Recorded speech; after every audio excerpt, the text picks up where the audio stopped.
to my father.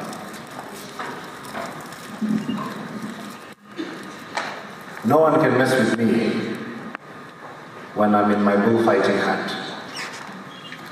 These were my father's words, spoken to me in his signature witty smile, the last full day we spent together. I just returned from Bilbao, Spain, with a gift, an authentic Spanish hat that they wear during bullfighting competitions there. Initially I hesitated to buy it because I already bought him another gift, but something told me to turn around and go and get it, and I did. When I placed the hat atop his head, in his favorite spot in the garden, he adjusted it, felt the brim, and then he immediately lit up, and he said, "I feel like a bullfighter already." Then with that familiar twinkle in his eye, he said, "No one can mess with me when I'm in my bullfighting hat." That was the Chebukati the world knew. Strong, resilient, full of conviction. You couldn't mess with him. But through my eyes, you will see him as simply the best father a son could ever ask for. In my formative years, my father instilled in me a deep sense of responsibility. While growing up in our home in Nyali, he entrusted me with the responsibility of managing staff salary and other procurement matters.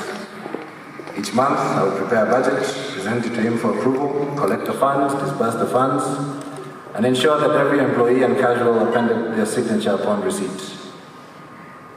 To him, it wasn't just about the arithmetic. It was about the understanding of the value of labor and the dignity of fairness. These skills would later prove invaluable in my career, and this was my dad, the nurturer.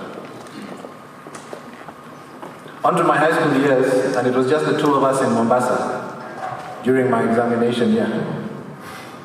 The rest of the family had since moved to Nairobi, but my dad stayed behind to allow me to complete my studies.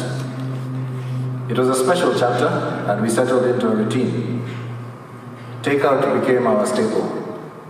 We had the Mabakio Mondays, Terrific Tuesdays, Tika Wednesday at the golf club in Nyali, and so on. But eventually we agreed that that wasn't sustainable, and so we started to cook together. He would occasionally bring back mudfish following his hearings in South Coast, and I would experiment with every way possible to make it taste palatable. Those who know mudfish, it is one of the most horrible fish you can try and eat out there. Nevertheless, he would go and make the ugali, and in as much as the seafood wasn't always great, the conversations over those meals that we had were priceless.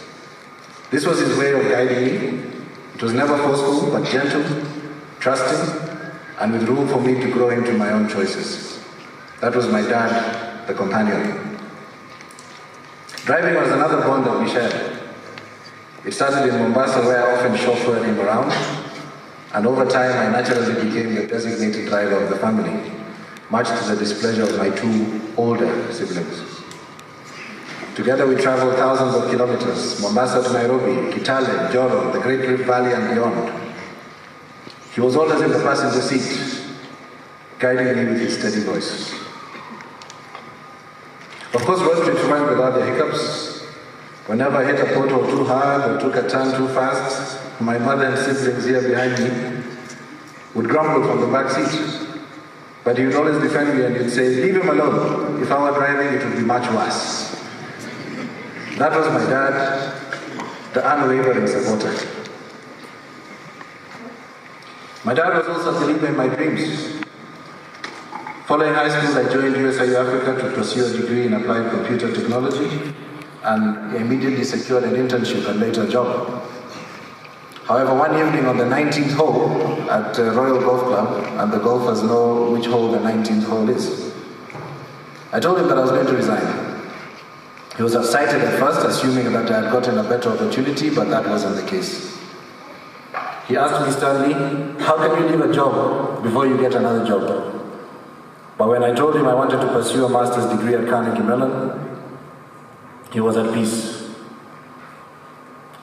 Instead, he wholeheartedly supported me by immediately buying me an air ticket, preparing for my school fees, and giving me his blessing, including driving me to the airport. And this was my dad, the champion of continuous learning. While at Carnegie Mellon, he kept close tabs on me, regularly popping in during his work trips. He was proud when I was elected to serve as Vice President of the Student Guild and sworn into office on the same day that he assumed office at IBC, and coincidentally the same day that President Donald Trump assumed office in the United States. One time when my mother and he visited, I had a few friends over for dinner. He asked that we have a group dinner. And unfortunately, 15 people showed up.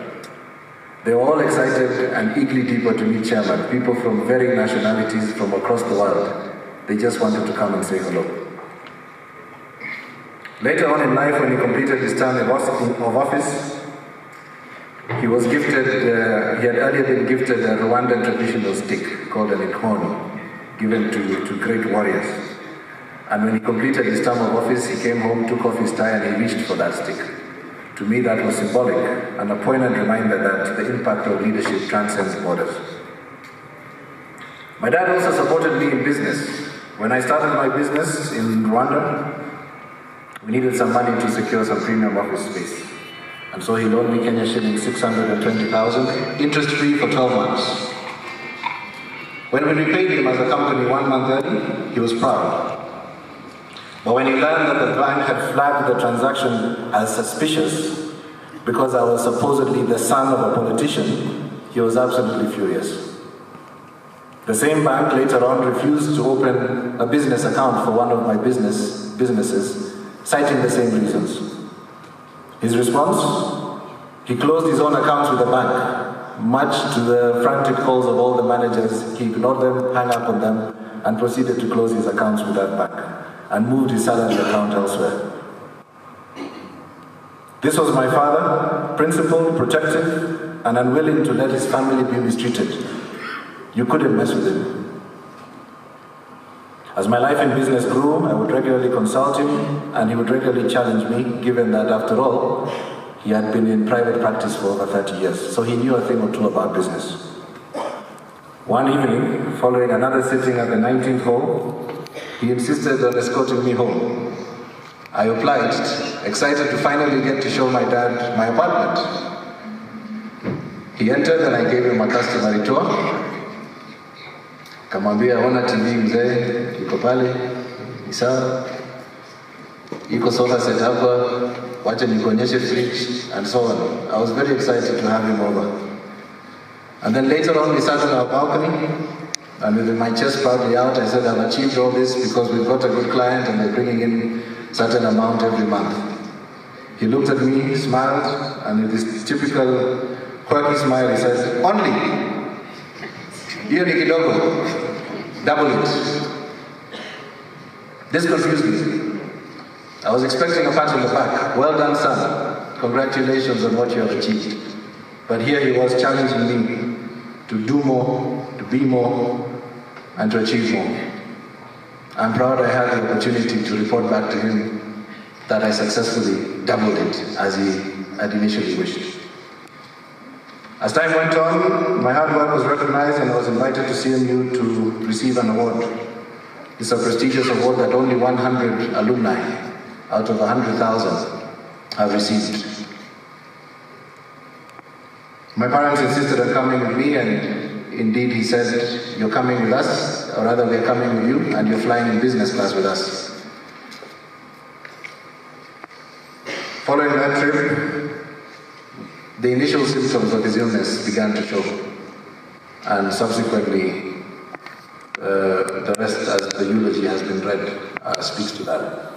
But after his first surgery, his dedication never wavered. I had the privilege of staying with him in Germany for a few months as he recovered. In those months, we took daily walks, brainstormed on talking points, and prepared for his upcoming engagements. One of them was the EIP presentation, which he delivered with much aplomb. And again, it was just the two of us in Germany for about 3 months, just as it was in Mombasa many years back. Only now we had upgraded from eating mudfish to salmon, because that is what was available to us out there. When we left Germany, we executed our strategy. I had the privilege of traveling with him to the 2023 Economic Symposium in Abidjan, to South Africa in Cape Town, and to help him prepare for his presentation in Lisbon, Portugal, where he received an award. Despite his condition, he prepared diligently and delivered all these engagements with poise and aplomb. He barely needed talking points. He was speaking from his lived experience. In his final days, my father was surrounded by love and peace. We rallied resources for his care, we safeguarded his well-being, and we made sure that a family member was always by his side. Indeed, nobody could mess with him. Not in life, not in his final moments. Rest well, Dad. I will carry with you your lessons with me. I will carry your lessons with me forever, and keep your heart safe. A symbol of the wisdom you wore so effortlessly, the strength you carried with quiet dignity, and the path that you charted for me to follow.